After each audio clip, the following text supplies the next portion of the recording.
Welcome to another episode of ThinkBox Radio, a podcast inspired by Sears ThinkBox, the innovation center at Case Western Reserve University. Our goal is to share some of the magic that happens at the Case School of Engineering and to inspire your own innovations and startups. ThinkBox Radio is produced by Abby Murphy and is sponsored by the Case Alumni Association. Now, let's meet our host, Robert Smith, the former economic development reporter for the Cleveland Plain Dealer. Hello, everybody, and welcome to another edition of ThinkBox Radio, the podcast from the Case School of Engineering. We're coming to you today from the 7th floor of Sears ThinkBox.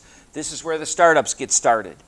And we're here with a trio of young engineers whose goal is to cut down on the amount of microplastics in our world and ultimately in our bodies.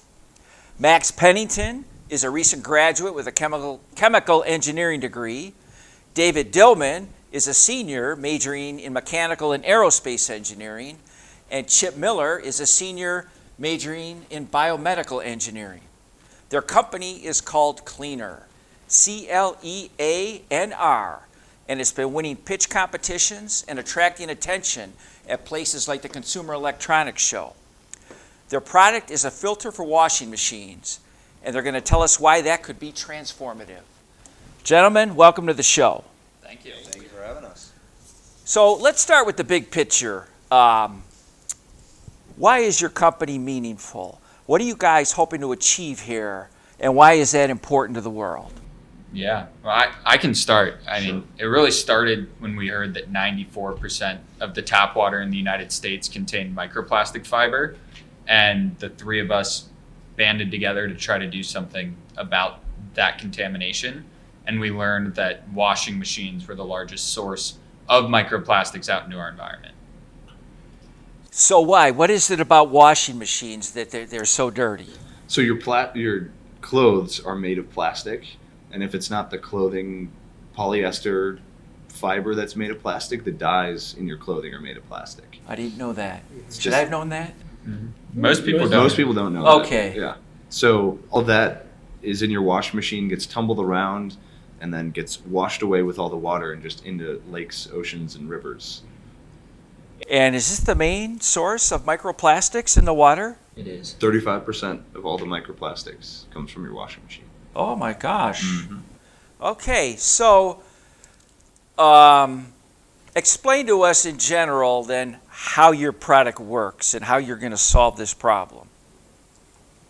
Chip, why don't you jump in here? So the way that it works is it's essentially the same as the lint filter in your dryer, and that's what we've been trying to emulate when we designed it. And the way that it works is you take the effluent of the washing machine, so you take the washing machine hose, and you stick it into the outlet or the inlet of our filter. It goes through the filter and runs back into the sink. And then cleaning the filter is just like cleaning the lint filter in your dryer. Can't go into the exact specifics of how it works on the inside just because of IP reasons, but it's very similar to the lint filter in the dryer, if not easier. So that's really been the goal that we've been trying to meet when going around designing this. Mm-hmm. All right, well, I think, too, like the other interesting thing, I mean, I didn't know anything about washing machines before we started. So, like, for me, I didn't even know there was a hose that went into the back of the wall. And maybe that was me just being, a little bit clueless about how the washing machine worked. But for those who don't know, there's a hose where all of the waste, like your washing machine uses a lot of water, and all of that water has to go out, and then it eventually reaches the environment. And in that water that gets expelled out into the environment is where all of these microplastics and dirt and hair and like all the things the washing machine's meant to do and take off are there. But at the same time, just like in the dryer, there's all of these microplastics that you've seen and you know are there because you take the lint out of your dryer after every load. So everybody knows that is coming off, that's part of your clothing. But the connection is that that's actually about 60% plastic. Okay, so you guys somehow got into microplastics. Now, that's not a hot topic for teenagers, even at Case. What started this? What started the interest in microplastics and brought you guys together?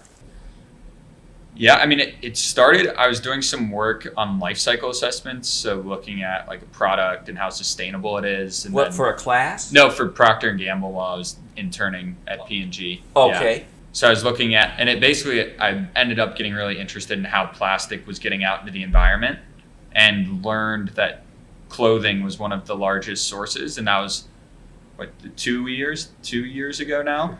And basically we just all thought that it would be pretty easy to do something about it. What, did you come and share this information with your classmates then? Yeah, so we're all in Sigma Chi together. Ah, this is a fraternity project. Uh-huh. Interesting. Yeah, and then there's the Think Box, and I don't have any mechanical engineering capabilities, but these two are both very, very good at CADing and designing products. So we kind of all came together and thought that it would be easy enough, and they could. Hey, did you say to them, could you guys figure out a solution to this? Well, I think it really all started as it's just like a hobby. We're like, okay, this is going to be a fun project. Okay.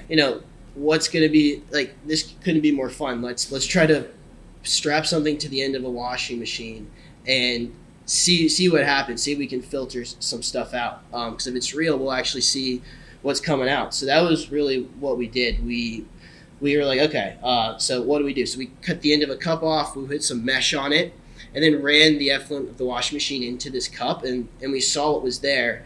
And it looked like the lint in your dryer, but just wet.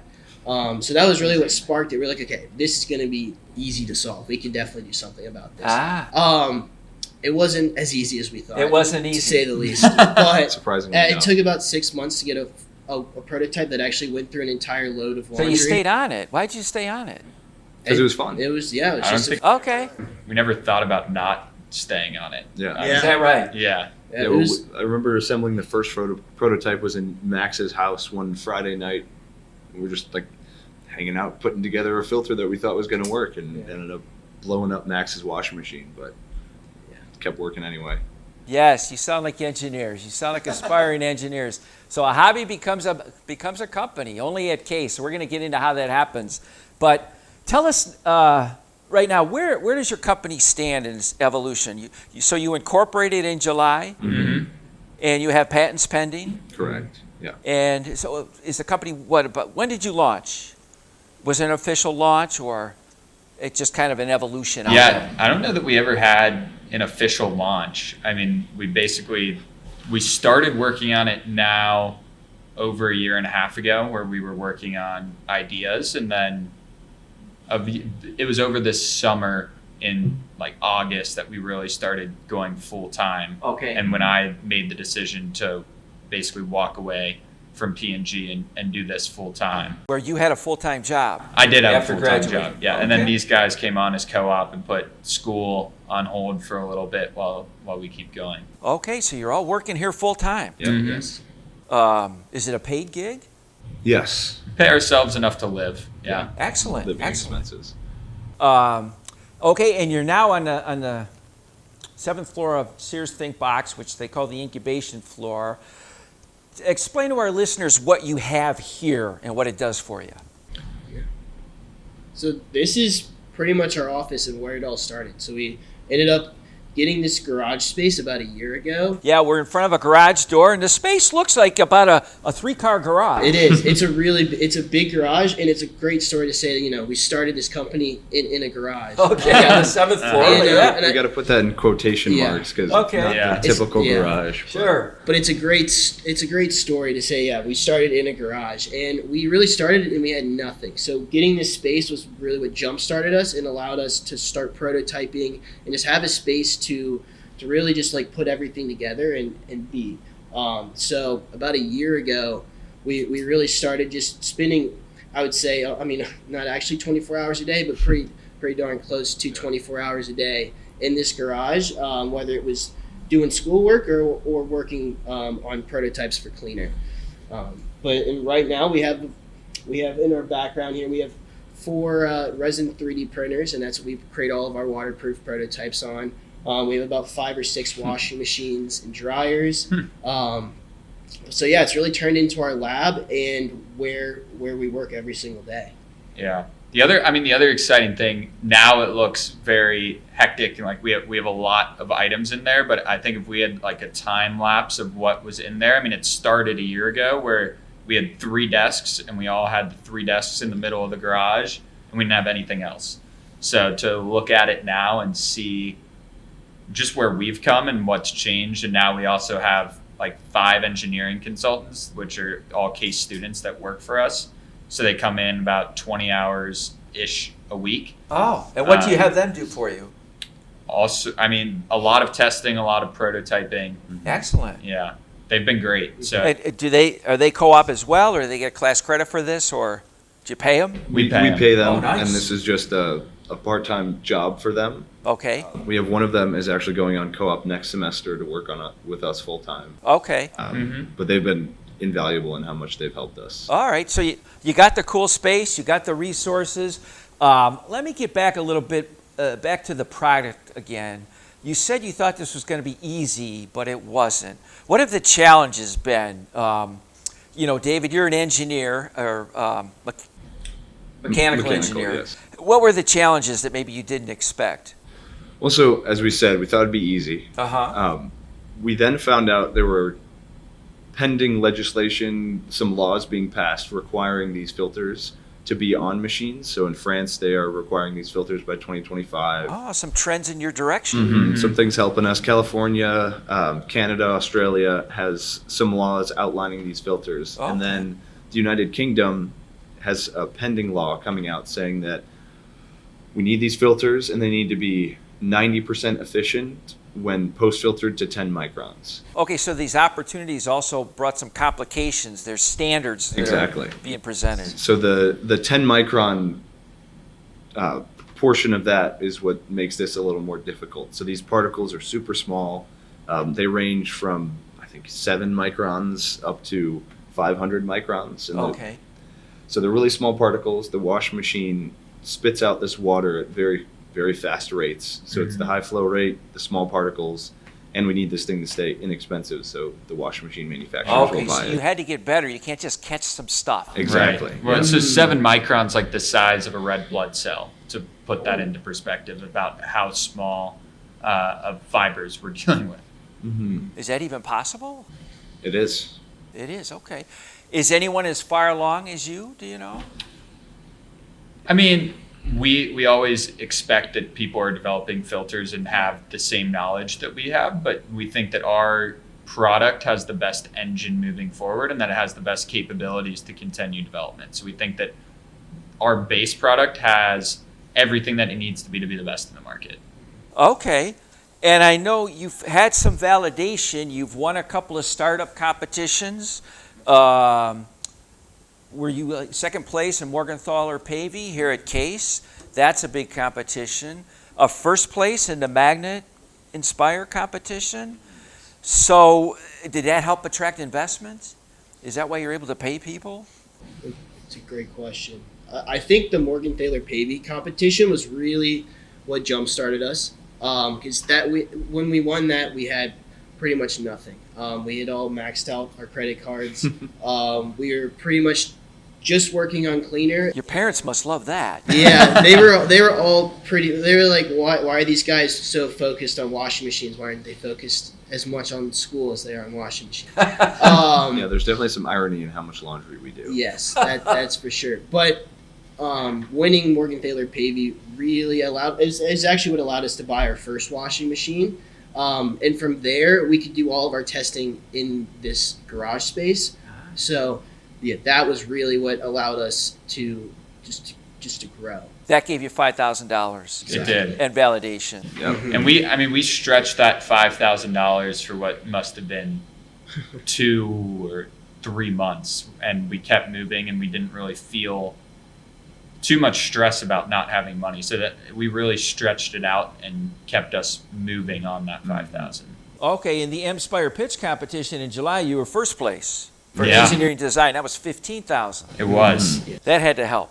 So that was $15,000 worth of engineering hours from Magnet, which is a manufacturer okay. expertise. And that was also very helpful for us because right now it's the 3 of us doing all of the engineering, all of the testing. So Yeah. being able to get their help on some projects was very helpful for us. Okay. You know, while we're talking about what's been helpful, let's talk about the resources here at Case that help you get to this point. I mean, obviously, we're in ThinkBox, the student maker space, and I assume, is this free space? It is At the start, yeah. it started We've as- kind of gotten far enough along now that we can afford to pay for it, and we're eventually going to pay, but for a very long time it's free to keep you and get you started going. And the lower floors have the 3D printers and the startup spaces. I assume that's where you did your initial prototyping? Yes. We the first prototype that Chip was talking about that we assembled in Max's house one Friday night, Max came up with this idea, and on Thursday we thought of the idea, and so I catted it up, and then on Friday we went to the third floor and asked somebody, how do we do this?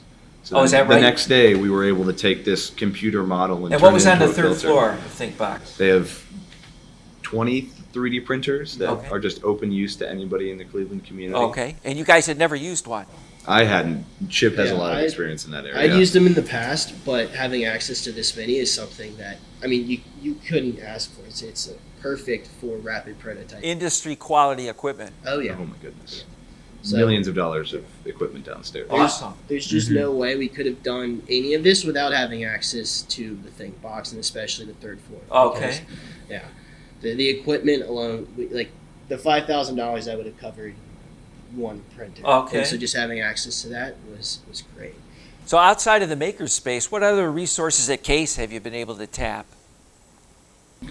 I think one of our favorites was the Veal Fellowship in Entrepreneurship. So we used the Student Project Fund. That I think that was actually a ThinkBox piece, but that was also very helpful when we were getting started with a lot of our testing and prototyping and materials. So you can apply, and then I think we got $2,500 to continue our development, and that was before any pitch competition. So that's just open to students that have an idea for a project, and that was really helpful.